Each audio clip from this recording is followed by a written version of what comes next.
Adam and Eve, and other fascinating human origin narratives.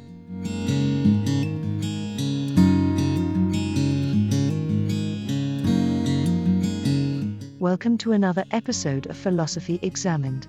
Let's go back to the very dawn of human consciousness, to the genesis of our collective story. Throughout human history, we've sought to understand our origins. These stories of creation, of first beings, are a critical part of every culture's narrative. These fascinating tales serve not only to entertain or inspire faith, but they also provide essential philosophical insights about who we are, why we are here, and how we should live our lives. Our journey begins with the Book of Genesis, the foundational text in the Old Testament of the Bible, which presents the creation narrative of Adam and Eve. This story has profoundly influenced the religious, cultural, and philosophical understandings of the human condition throughout the millennia. As we venture forward in this episode, we will delve into this story and many others across various cultures and religious traditions. Each provides a unique perspective on the origins of humans on Earth, filled with rich symbolism and profound philosophical implications. Join us on this captivating exploration into the roots of human existence. According to the narrative in the Bible, God, the omnipotent creator, fashioned Adam from the dust of the earth. This act imbues humanity with a profound connection to the natural world, suggesting our fundamental earthly origins. Adam was not just a creation, but a part of the earth itself, molded by divine hands. God then created Eve, not from the dust, but from one of Adam's ribs. This act has been interpreted in various ways. Some see it as a metaphor for unity and companionship, indicating that man and woman are not separate, but intrinsically linked. Others, however, have used it to justify hierarchical structures, viewing Eve's creation from Adam as a sign of her derivative and dependent status. Adam and Eve's dwelling place, the Garden of Eden, is depicted as a paradise. Filled with lush vegetation and devoid of pain or death, the garden symbolizes a state of complete peace, harmony, and abundance. This paradisiacal home represents an idyllic world in which human beings exist in perfect communion with nature and God, untouched by suffering or sin. However, this harmony is shattered when Adam and Eve defy God's sole commandment, not to eat the fruit from the tree of knowledge of good and evil. This act of disobedience, often considered the original sin, marks the birth of human free will and the complex moral consciousness that comes with it. The serpent, a key character in the narrative, plays a role in tempting Eve to eat the fruit and then with her making Adam eat it too. The Bible does not explicitly identify the serpent with Satan, but this interpretation has become common in Christian tradition. Early Christian writings, such as those by church fathers like Justin Martyr and Irenaeus, began to associate the serpent with Satan or the devil, a connection that was further solidified in later Christian thought and art. In this interpretation, the serpent's act of tempting Eve to eat the forbidden fruit is seen as a malicious attempt to lead humanity astray, making the serpent a symbol of deception, cunning, and evil. Some also view the serpent as representing doubt and temptation, characteristics often associated with Satan. On the other hand, in some readings and other cultural interpretations, the serpent can be seen more ambiguously or even positively. In Gnostic traditions, for instance, the serpent might be considered a bringer of wisdom and knowledge, helping humans to awaken to a higher consciousness. The consequence of Adam and Eve's choice is their expulsion from Eden. This banishment is a metaphor for humanity's fall from a state of innocence and bliss into a world of hardship, pain, and mortality. The loss of Eden marks the transition from a life harmoniously integrated with nature and God to one characterized by struggle, moral dilemmas, and the ceaseless pursuit of survival and understanding. Thus, the story of Adam and Eve is not just an account of the first humans but also a profound exploration of human nature, morality, and the harsh realities of existence.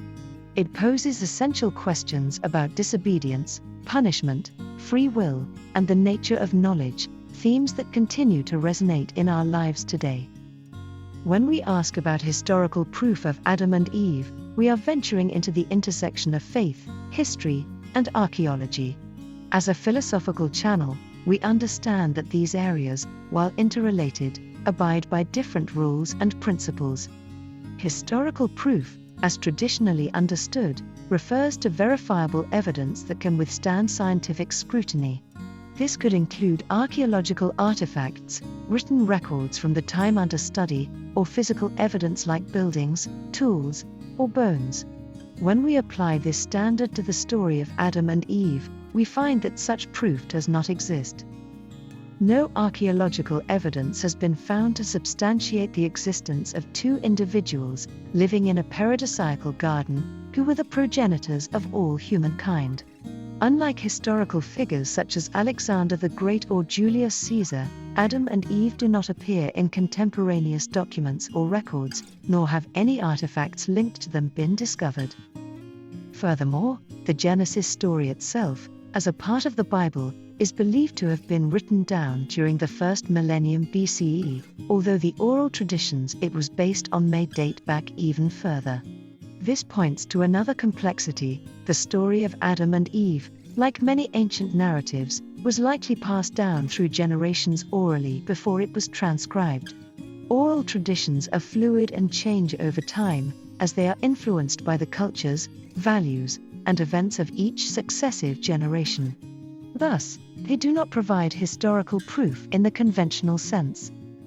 However, the absence of traditional historical proof does not diminish the significance of the Adam and Eve narrative. As a philosophical channel, we appreciate the richness and depth that such stories offer.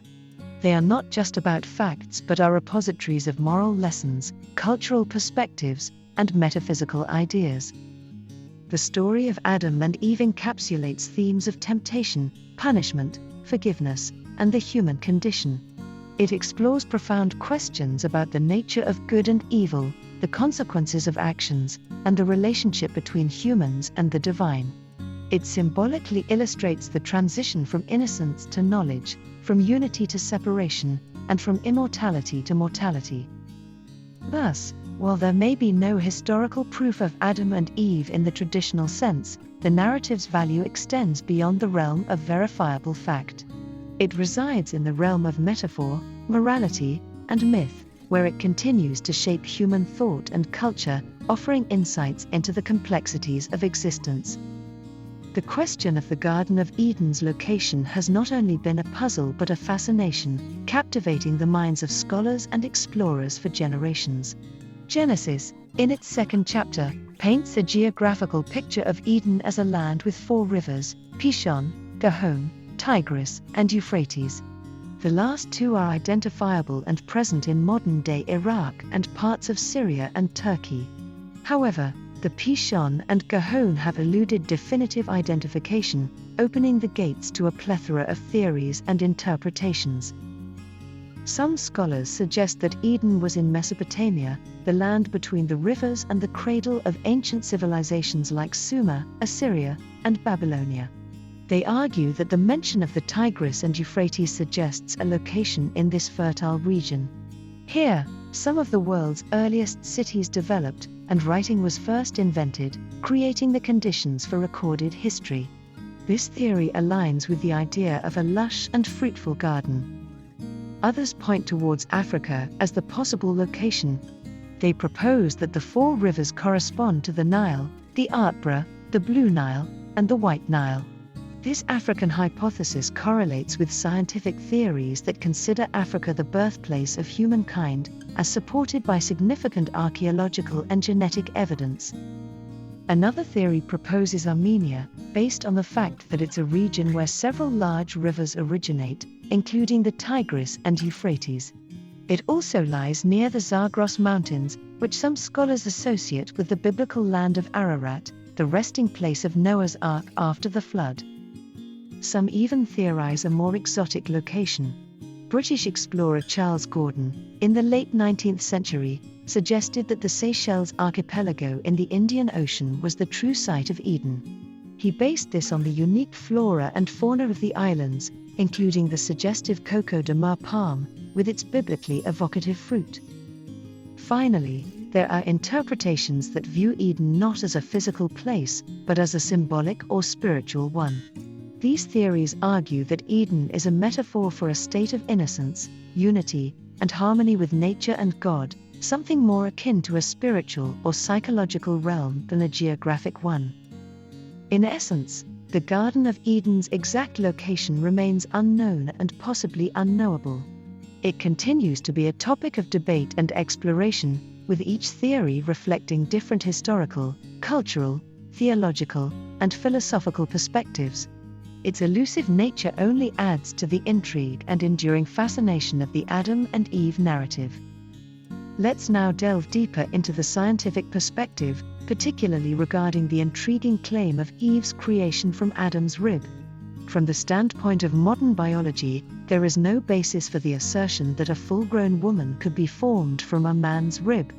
This claim contradicts our current understanding of human biology and reproduction, which necessitates the fusion of genetic material from two individuals, a male and a female, resulting in a unique combination of genes that form a new, distinct human being.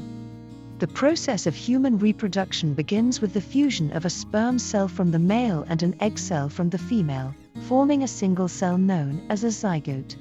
This zygote then begins to divide, forming an embryo, and eventually a fetus, over a period of approximately 9 months. This process is intricate and complex, involving numerous stages and dependent on a multitude of genetic and environmental factors. Consequently, the concept of creating a full human from a single rib, or from any part of a human body, simply does not align with our understanding of human biology. Even in the case of cloning, where a new organism is created from a single cell, the resulting organism is a genetic duplicate of the original, not a member of the opposite sex. However, just as we've seen throughout our exploration of this narrative, a literal interpretation of the Adam and Eve story may not be the most productive or insightful. The account of Eve's creation from Adam's rib can be seen as metaphorical, imbued with symbolic meanings and teachings. One interpretation sees the rib as a symbol of the deep, intrinsic connection between men and women. The rib, located near the heart, may represent the emotional and spiritual bonds that unite humanity. It's a metaphor for the shared destiny and mutual dependence of men and women, highlighting their shared humanity and equality. Alternatively, the rib story may reflect the social constructs of the time when the narrative was first formed. In ancient societies, women's roles were often defined in relation to men, as wives, mothers, or daughters. The creation of Eve from Adam's rib could be seen as a symbol of this social structure, implying woman's derivative role and secondary status. In essence, while the claim of Eve's creation from Adam's rib lacks a scientific basis, it can provide rich metaphoric insights into our understanding of human relationships, social constructs, and philosophical perspectives on the nature of humanity. It's a testament to the layered depth of the Adam and Eve narrative and its enduring relevance and fascination. It's indeed worth noting the fascinating discoveries made in the field of genetics which seem to echo the biblical narrative in a way.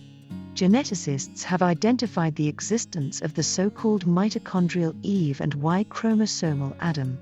These terms refer to our most recent common ancestors along strictly matrilineal and patrilineal lines, respectively. The mitochondrial Eve is the most recent common ancestor of all humans alive today on the matrilineal line. That is, if you trace back through your mother, and her mother, and so forth, all lines of descent will eventually meet at a single woman.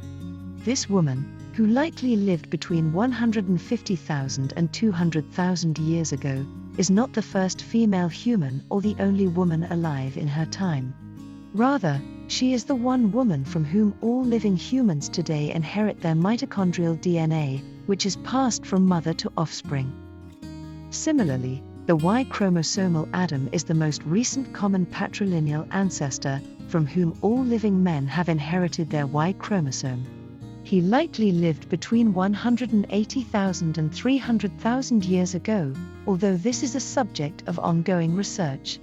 Like the mitochondrial Eve, the Y-chromosomal Adam is not the first male human or the only man alive at his time. However, while these terms might seem to resonate with the biblical Adam and Eve, the scientific concepts are quite different from the biblical narrative. Firstly, the mitochondrial Eve and Y-chromosomal Adam lived thousands of years apart, whereas the biblical Adam and Eve are portrayed as a couple living together. Secondly, these genetic ancestors were not the only humans living at their respective times. They were members of a larger population of humans, and they are simply the ones whose genetic lineages have survived to the present day, while others have died out. In comparing the Adam and Eve story to other religions, it's evident that many share narratives about the origins of humanity. In Islam, the origin of mankind is outlined in the Quran, which presents a narrative that shares some similarities with the biblical account of Adam and Eve, but with distinct details and emphasis. According to the Quran, the first human being was Adam, who was created by Allah from clay. Allah breathed his spirit into Adam and commanded all the angels to prostrate before him. All the angels did so except Iblis, the devil, who refused out of pride and was cast out of heaven, becoming the adversary of mankind. Adam was then placed in paradise, where Allah created Hawa, Eve, from Adam. The Quran does not specify that Eve was created from Adam's rib, though this detail appears in some hadiths, which are sayings and actions attributed to the Prophet Muhammad. Adam and Hawa were allowed to live in paradise with freedom to eat and do as they pleased, with the exception of one specific tree, which they were commanded not to approach. Iblis, however, tempted them to eat from this forbidden tree. Upon doing so, they became aware of their nakedness and were filled with regret. As a result, they were sent down to earth as a test and for repentance, marking the start of human life on earth. In Islamic theology, Adam is also seen as the first prophet, marking the beginning of a long line of prophets that includes Noah, Abraham, Moses, Jesus, and culminates with Muhammad. Each prophet is believed to have brought the same essential message, calling people to worship one God and to live righteously. It's important to note that while the Islamic account shares some similarities with the biblical narrative, it also differs in significant ways. For example, in the Islamic tradition, both Adam and Hawa are equally responsible for the transgression in paradise, and both seek and receive God's forgiveness. This differs from certain Christian interpretations that place greater blame on Eve. Moreover, the fall from paradise is not seen as a permanent state of original sin transmitted through all generations, as in some Christian traditions. Rather, it is viewed as an error, a lesson in human responsibility and repentance, and the start of human life on earth. Islam emphasizes that each person is responsible for their own actions and has the capacity to seek forgiveness directly from God. Like many creation narratives, the Islamic story of Adam and Hawa explores profound questions of human nature, moral responsibility, temptation, repentance, and the relationship between humans and the divine. It lays the foundation for Islamic teachings on the inherent dignity of all human beings, the equality of men and women, and the importance of moral responsibility and accountability. In Hinduism, Manu is considered the first man and the progenitor of humanity, playing a role akin to Adam in the Genesis narrative. He is also seen as the one who established the societal laws, referred to as the Manusmriti or Laws of Manu, which form a foundational text for Hindu law and social customs. Manu appears in different roles in various Hindu texts, but one of the most interesting accounts of Manu comes from the Shatapatha Brahmana, an ancient Vedic text. In this text, Manu, after washing his hands in a bowl, discovers a small fish who requests protection from larger creatures in the sea in exchange for Manu's safety from a future great flood. Manu agrees, and the fish grows under his protection. When the great flood arrives, the fish, now revealed to be the god Vishnu in disguise, rescues Manu by guiding his boat to the top of a mountain. As the only human survivor, Manu then repopulates the earth, echoing elements of the Noah's Ark story from the Bible as well.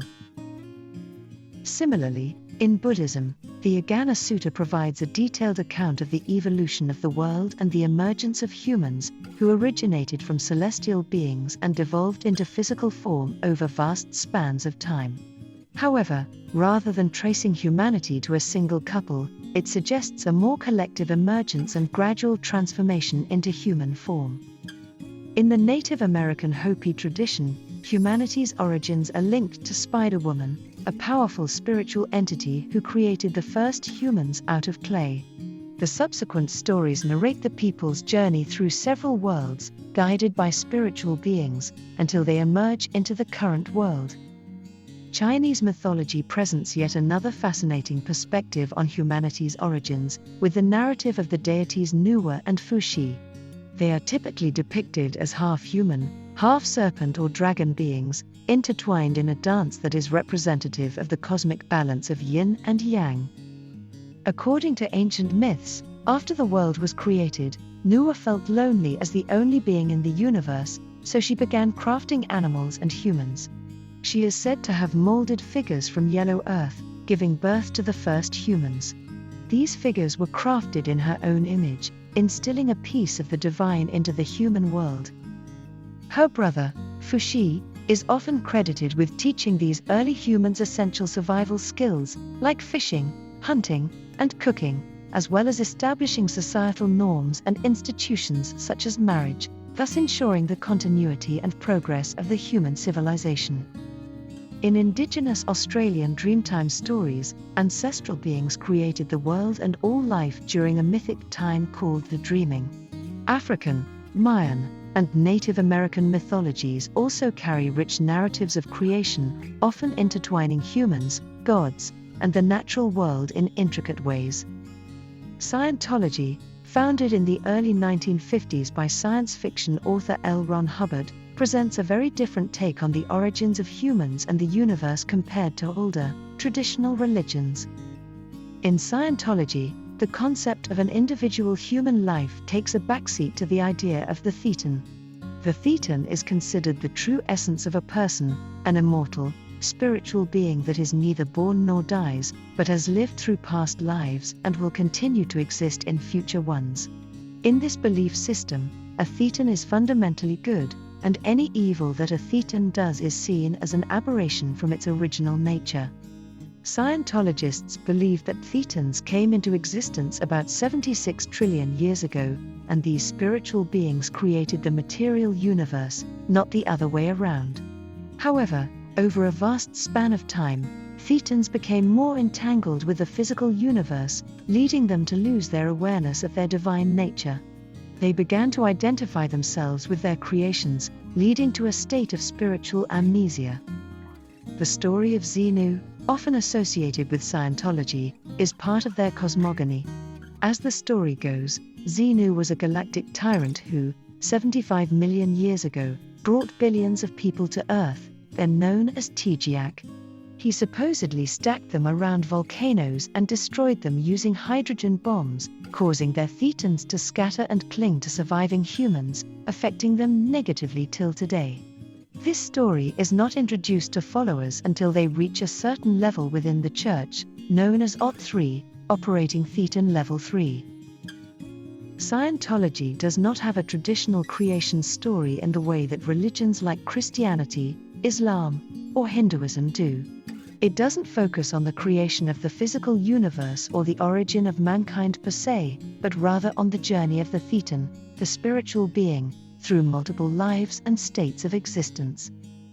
Hubbard's work, Dianetics, and the subsequent teachings of Scientology propose a practical methodology to rid the thetan of spiritual disabilities and regain its original capacities.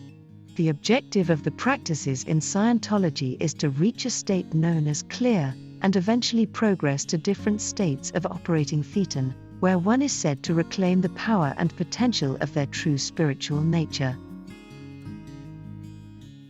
From this exploration, we can see that all origin stories are less about providing a historical or scientific account of human beginnings and more about exploring fundamental questions about human nature, morality, and our place in the world. These narratives, varied and vibrant as they are, hold up a mirror to our collective cultural psyche, helping us understand the human condition better. Thank you for joining us on this enlightening journey. Please like, comment, subscribe, and share our videos with others like you, who like to explore the depth and breadth of human knowledge, history, and thought.